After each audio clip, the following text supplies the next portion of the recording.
you serious? I quit it, whatever I was doing. All right, we are live tonight, 10:29-ish, 21, for the internship. We're going to talk about tonight about the heart and the lifestyle of an intercessor, which, if you're here at the House of Prayer, I'm assuming that this is something that you love and have signed off on or pursuing. So we're going to talk about what that looks like and the heart of intercession and what it means to accept the invitation to come into that role before Jesus. And so this is adapted from a teaching called The Eternal Glory of an Intercessor. And so I took the name, I stole the whole thing all the way around. Corey Russell actually teaches an entire IHOPU course on this, and his teaching is probably one of those things. You ever have those teachings that some teachings actually add knowledge to what you already know and add wisdom to what you already know, and then some teachings go to the foundation. They actually shift the foundation of what you believe.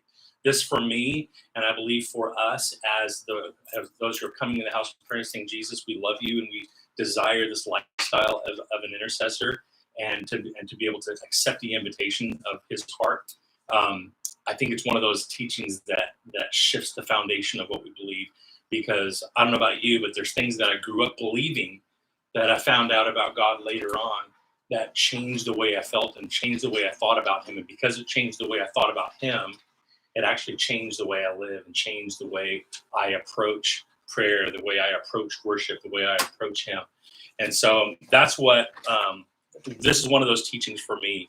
And I believe this is one of those teachings for our house that is foundational. When we talk about the teachings like intimacy, the one thing I desire, and the desire of God for us, urgency, what we talk about, what's to come, eschatology and age to come, and then Sermon on the Mount lifestyle. Those are like foundational teachings here at the House of Prayer, and this goes just inserts right in there with the heart of as an intercessor and what he's inviting us into, because having a right understanding of who he is changes and shifts the way we relate with him in prayer and otherwise. And so I love what A.W. Tozer said. He says if we have a right understanding of the knowledge of God, answers 1,000 lesser questions.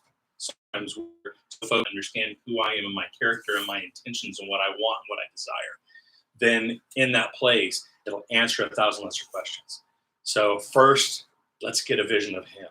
First, let's understand his character. First, let's lift our gaze and lift our vision. And then as he begins to speak to us and he begins to download these things to us, then we have a greater understanding and a different grid for what he wants to do. So, eternal glory of an intercessor. Our prayers and our position before God. Some of these things are on your notes, and some of them aren't. I won't probably be going really linear. So, as you can take notes, keep them. If I don't hit it, go home, look up the scriptures, look up the points. Ask Jesus. Don't take my word for it.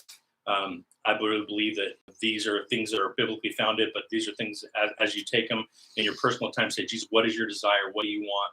And let him speak those things to you as well. Our prayers and our position before God as intercessors is a place of significance and privilege. We have access and influence in the heavenly realms because he has invited us to be a part of it and to see his will affected on the earth. We often harbor wrong ideas about God and his character, and there are many misconceptions we have about the heart and the nature of God. But we will focus on these two. Wrong idea number one: God's disposition is mad, sad, or indifferent towards us. Now, these are things that obviously aren't overt, meaning we are not, actively thinking, God, you're mad, sad, or indifferent. But sometimes our lifestyle testifies that we think, God, you really don't care about my prayers, or do you really hear me, or do you really, is this situation, is this even worthy of prayer? Can I even bring, I got a cold, can I even ask God to heal a cold? Does that even matter? In the great scheme of things, God, you've got so many more big things, in the world. Why would I, bring these things for prayer? Sometimes our own human psyche and the way we think about things, we have a worldly mindset or a carnal mindset sometimes. And so when we come before the Lord, we bring those ideas and those thoughts, and we make assumptions about God and his character. And sometimes we think, God, you're either, one, you're mad because of either something I did or didn't do, and so I don't know if I can really approach you right now. That's misconception number one. You're sad. You're really disappointed, because either something I have or done, or somebody, or you favor somebody else more than me, and you're really indifferent towards my life. Sometimes we subscribe to these beliefs, even though we wouldn't say that, even though we wouldn't confess that, because it sounds silly if we'd say it out loud. But the inner man of our lives, sometimes secretly subscribe to this. Well, God, I feel like you just disappointed me, so you just haven't answered my prayer. Like, well, what? That's not even in his character. That's not anywhere in his track record or his character. But there are things that we enter into, and we sometimes come and believe. And even when we know better, even me, and others, when we know better, sometimes we get slipped back into those wrong understandings. So it's important that we guard our heart and guard our mind and say, Jesus, we want to subscribe to the belief, the truth about who you are, so that when we approach you, we know we can approach you rightly, and we're not approaching you in the wrong heart or the wrong mindset. So that's wrong idea number one. And we know that God, Psalm 45 talks about that God has a glad heart. He pursues us as a jealous lover, as proven in the Song of Solomon. And there are three basic truths of the house of prayer that they need to be repeated and reinforced. The things that we're understanding about the intimacy, that his desire for us. He is the initiator. He has always been the initiator. He's the one pursuing us. We are the responders. As we respond to him, he's faithful in that place of initiating our hearts.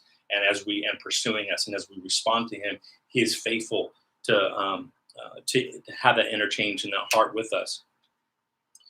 Wrong idea number two. We're insignificant in making a difference in our prayers. And that's just not true. And we know this because we're basing our lives on this reality that we're saying, God, we come into this place and we offer intercession to you. We come before you, not just to ask you things. We come before you to seek you, to know you, to have that intimate relationship with you. That as you speak to us, as you give us revelation, we come back and we repeat it back to you. We're counting on the fact that God, that makes a difference in the heavens, and that God makes it that makes a difference in situations that we're asking for. And sometimes we act it out and we do it because collectively it's what we believe, but I don't know if you've ever been in that place. Like we collectively believe this, but in my own heart, I'm going, God, are you sure? Is it really working? Is it, it's that place we can enter into. And it's okay to have those questions. That's not like a downer. But where we bring those thoughts and we bring those ideas and we bring those thoughts that we form, and we bring it to the character of Christ and say, Jesus, what do you want? What do you desire? And we let him speak those things over to us. And this is the reality in his word that he has given us. So God has orchestrated his kingdom. He's designed, I'm a designer, so I like the word design. He's designed his kingdom in such a way that only operates in conjunction with human involvement. I'm going to say that again because I think it's a super powerful statement. Because when you make it a definitive, like only or ever or anything like that, that means like it's really, there's only one way to do it. He's saying he's only designed his kingdom in a way. He's designed his kingdom in such a way that only operates in conjunction with human involvement. That means that he's actually set up his kingdom so that we will partner with him, and that's how he activates prayer. That's how he activates the results of prayer. That's how he activates things on the earth. His desire and his will upon the earth is through us. Say, wait a minute. I thought God was sovereign. That means he can do what he wants, when he wants, with or without human involvement, right? Well, the truth is, yes, he's absolutely sovereign. But the misnomer is that his sovereignty has to be the same as his intentionality. And his sovereignty and his intentionality are two different facets of his character. His sovereignty meaning that, yes, God is both omniscient, all-knowing, he's omnipresent, he's omnipotent, all-powerful. That means independently of any other influence, he can do what he wants, when he wants, with or without human involvement. But his intentionality is that he wants his bride, right? His intentionality is that he desires a relationship with you and me. His intentionality is that he wants to come near to us, and he wants to bring us into his heart and give us the understanding of who he is. And so his intentions are that he wants a people, he wants a bride, he wants that bridal partnership. And so he invites us in. And guess what? It doesn't threaten his sovereignty at all. So many times we're like, well, that's going to threaten his sovereignty. If he does that, that means that, well, people are going to think he can't do what he wants, or all of a sudden everybody comes out of the woodwork and goes, that's heresy. That means you're saying God's not all powerful. He's absolutely powerful. But the same God that's all powerful, the same God like ruled heaven and earth, and he came as a humble king and gave himself up. It didn't threaten the fact that he was sovereign God. It didn't threaten the fact that he was the king of the universe. It didn't threaten the fact that he's the king who will reign forever and ever. But he came as a humble king and gave himself. So that's his intentionality. That's his heart. The one who gave up what is rightfully his and he already owned and was, and gave it up for us. It's the same way he pursues us with this place of intentionality that says, hey, I'm going to set up my kingdom in such a way that I'm going to will it. I'm going to desire it. And instead of just going and doing it, I'm going to speak it to Naomi. And Naomi, I'm going to say, that's my will. And Naomi's going to go, is that your will, God? Yeah, that's my will. Okay, what do I do with it? Say it back to me. Jesus, you said your will is to free the people, of the earth, and to be able to, that none should perish and all will come to repentance. Thank you. That's my will. You said it back to me. Now it's activated in the place of intercession. Intercession, in essence, is that simple. They're saying, Jesus, what's your will? The revealed will of God. So we talk about how God reveals his will, and we're going to talk about Revelation in a minute. Not Revelation the book, but Revelation what it means to have something revealed to us. But as God reveals his will, whether it's through through his word, through prayer, in different ways, as he speaks it to our heart, and we can confirm truth of who he and what he's spoken to us, then we speak that back to him. It's as simple as saying, okay, God, that revealed will, I'm going to speak it back to you. And that becomes currency in heaven. That becomes currency upon the earth, because that's how he's designed it. Amos 3:7 says this: surely the Lord will do nothing, but he reveals his secret unto his servants, the prophets. Being brought into the heart of God is not an involuntary thing. It doesn't just happen. It's a willful partnership. That means he's willed it, he's desired it, but that means we have to come to the table and say, yes, that's what I want. And that's what he wants for us, is that we would come into that place of partnership. Mike Bickle says it like this. He says, God has a part and we have a part. We can't do God's part, and he won't do our part. I love that. Because we can't do his part, but he won't do ours. He's saying, he's like, I literally set this up in such a way that, like, God, you could do it. Yes, but that's not what I want. I want partnership. I want you to come to the table with me. I want to bring you into the understanding of who I am and what I desire. And when you breathe that back to me, when you say it back to me, I'll activate it, because that's what I've always wanted. I've always wanted you to come into the place of partnership with me, and it develops that relationship. So now the role of an intercessor isn't this person who's coming from behind this walled reality and trying to push something through, or trying to launch something in the air and hoping it sticks, or hoping it makes it where it goes. It's like, no, I've invited you in. It's this place of intimacy into the throne room of heaven, where he's inviting us near. Just come a little closer. No, a little bit closer. Okay, I'm going to speak it to you now. I'm speaking it to you. It's like, now I understand, as you revealed it to me, why you're revealing it to me. It's for the place of intercession. We need a correct understanding of the relationship between God's sovereignty and his intentionality. If we subscribe to wrong beliefs, even that sound good, and I'm telling you, I grew up with a lot of teachings in the church that sounded good, that sounded right. And this is not an indictment on anybody, but I grew up in a time when there was a lot of fear-based preaching. There were, even speaking of eschatology, even end times, there was movies about pre-tribulation rapture, and you better come, and people's heads are getting cut off. Well, the guy's mowing the lawn, his neighbor's mowing the lawn. All of a sudden, one lawnmower by itself, one lawnmower, the guy behind it, wonder where his neighbor went. It's like that was the reality of the rapture. The pre-tribulation rapture that I grew up with. And it was a fear-based message, if I'm honest. It was a fear-based message trying to get people saved based on fear. Now, I think it had some fruit, as like anything does, because God will use anything, because he loves people a lot, But in that place, I don't think it was a sustainable model to be able to bring people to God, unless they have that. Yes, there's the fear of the Lord, but fear of the future, fear of his intentions, fear that he's just going to come and just and that's his way of bringing people home. You know what I mean? It was really, as a kid, I was 7 years old. I couldn't sleep for like 2 weeks. I was sleeping in my parents' bedroom, and like I can't do this. You know what I mean? It's like I don't know why. Like you can't watch horror movies as a 7-year-old, but you can watch these crazy movies. But anyway, so I digress. But that was with the '80s, But that was just one of the things that I grew up with. That I thought, hey, this was real, and God's like, no, that's not my heart. Not that he's not coming back. He's absolutely a man coming back.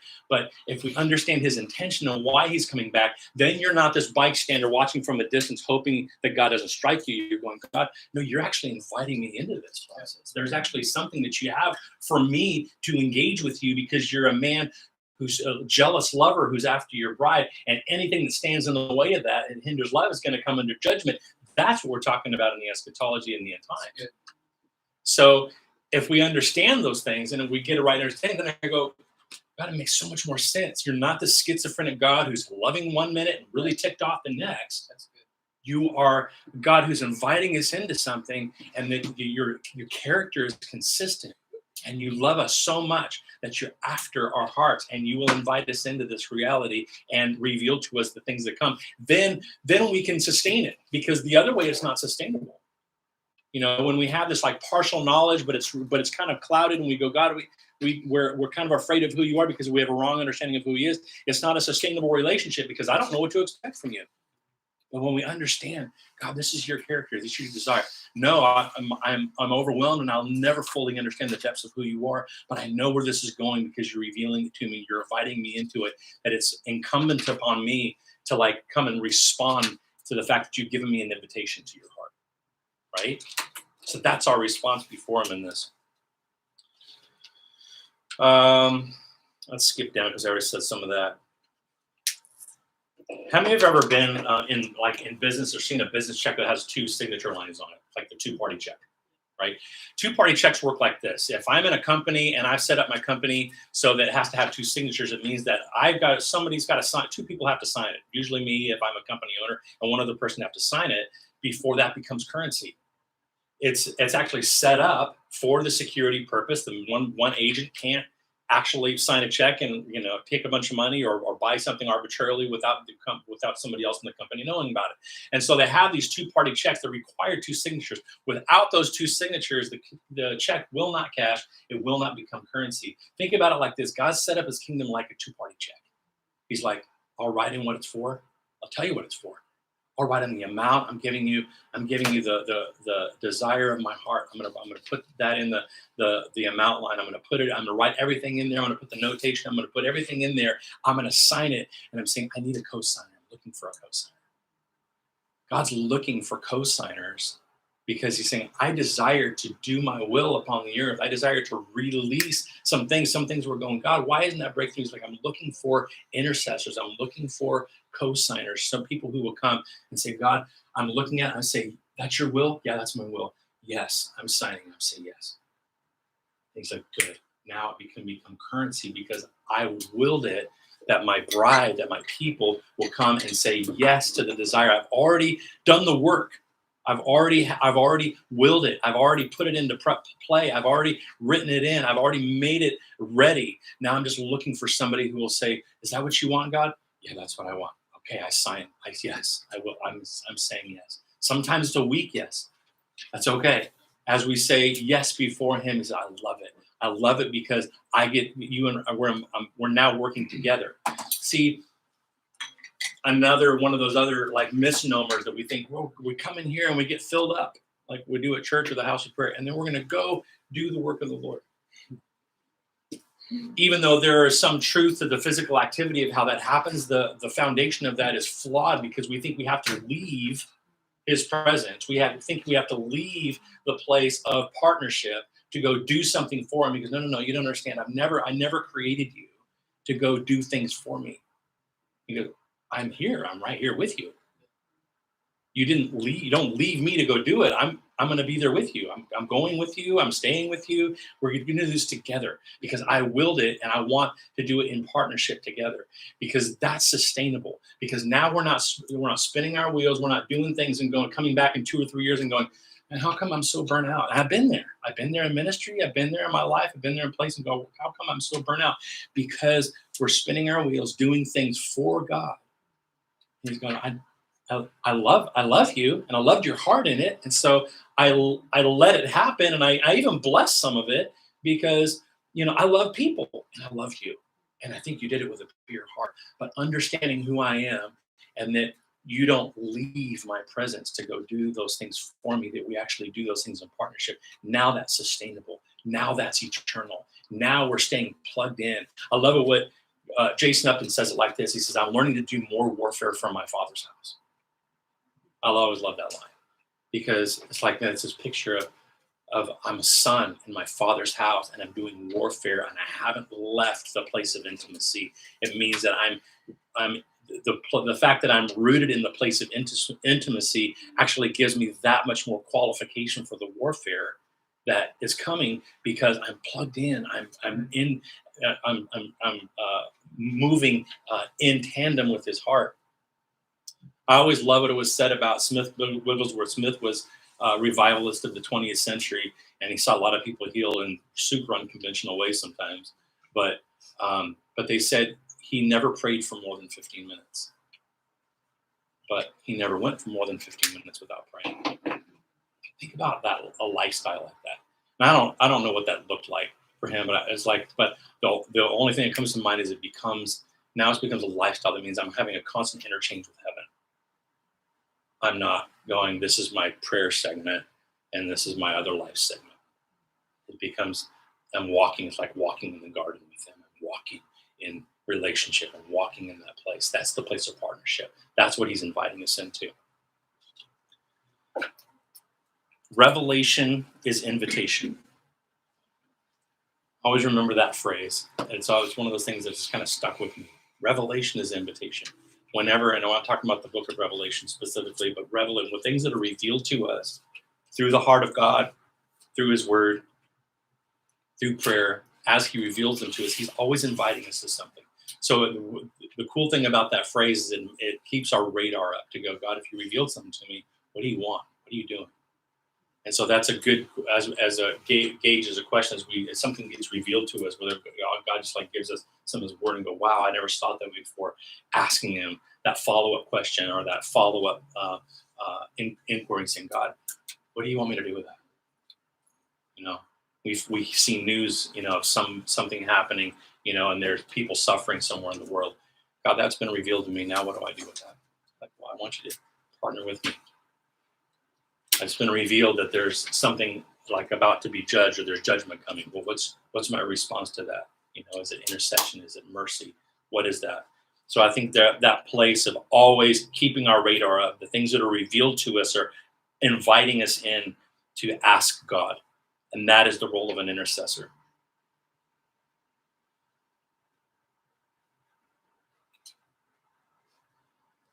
A couple of examples, because I know we're quickly running out of time. Daniel and I think it's on your second page if you've got the same page layout that I do. End of the second page. Daniel 9 1-3. In the first year of Darius, the son of Ahasuerus, in the lineage of the Medes, who was made king over the realm of the Chaldeans, in the first year of his reign, I, Daniel, understood by the books of the number of the years specified by the word of the Lord through Jeremiah the prophet, that he would accomplish 70 years in the desolations of Jerusalem. Then I set my face toward the Lord to make request by prayer and supplications with fasting, sackcloth, and ashes. So Daniel, when he went into captivity, he was like 15 or 16 years old. Okay, so he did the math because he read the prophecies of Jeremiah that said there would be 70 years in the desolations of Jerusalem. They knew that was what was happening in Babylon, and he's 15 or 16 years old as a young teenager going into captivity in Babylon. So now he's pushing 80, and he's saying he had read the prophecy of Jeremiah about Jerusalem's desolations and calculated that their captivity was to last 70 years. He then turned his face to God, prayed, pleaded, fasted, and put on sackcloth and ashes. So this Daniel, he's getting the revealed word of the Lord from the prophet Jeremiah. from years before who prophesied about the 70 years. He's doing the math. He goes, it's been 70. So what is his response? His response isn't, and I love, I'm gonna give credit to Corey Russell on this one, but he's like, his response wasn't to put on a big, it's been 70 years party, right? What does he do?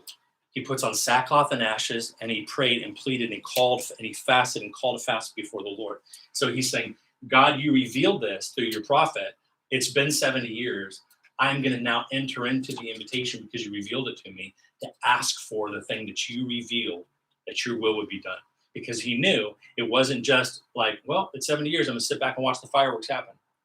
Like, no, he's like, God's inviting me into something. So I'm going to begin to pray. I'm going to begin to fast. And that was the impetus for the freedom of God's people from Babylon.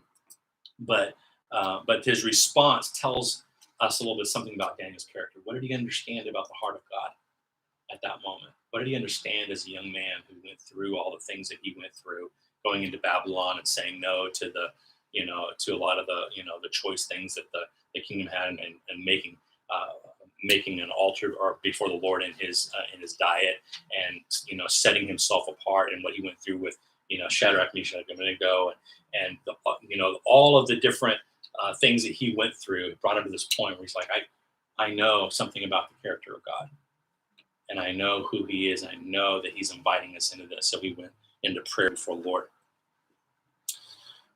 David in Psalm 132, 13-14, for the Lord has chosen Zion. He has desired it for his dwelling place. This is my resting place forever. Here I will dwell, for I have desired it. God reveals his will to David that he will have Jerusalem as his dwelling place. So if God's saying, I want Jerusalem as my dwelling place, who's going to stop him? Right? Like, I want Jerusalem as my dwelling place. It's his. But David understands something, and he responds to the Lord in this way. He says, I will not enter my house or go to my bed. I will not give sleep to my eyes or slumber to my eyelids until I find a place for the Lord, a dwelling place for the mighty one of Jacob. Again, it's this man of God standing before him going, God, you're revealing something to me. You're telling me you want Jerusalem as your dwelling place, that you're asking for this place. And he's saying, okay, if you're revealing it to me, then my response is, I'm not going to my bed. I'm not going to my house. I'm not going to do anything else. I'm going to bring the rest of my eyes until you have a dwelling place for yourself. It's like, I'm going to put myself into it. It's like, it's not this disconnected, well, God, it's yours, so go take it, right? Like, me too, God. I want a part of this. I want you to see you have your dwelling place, and I'm putting my heart, my life, my desires on the line, because this is what kind of response. God spoke his desire to David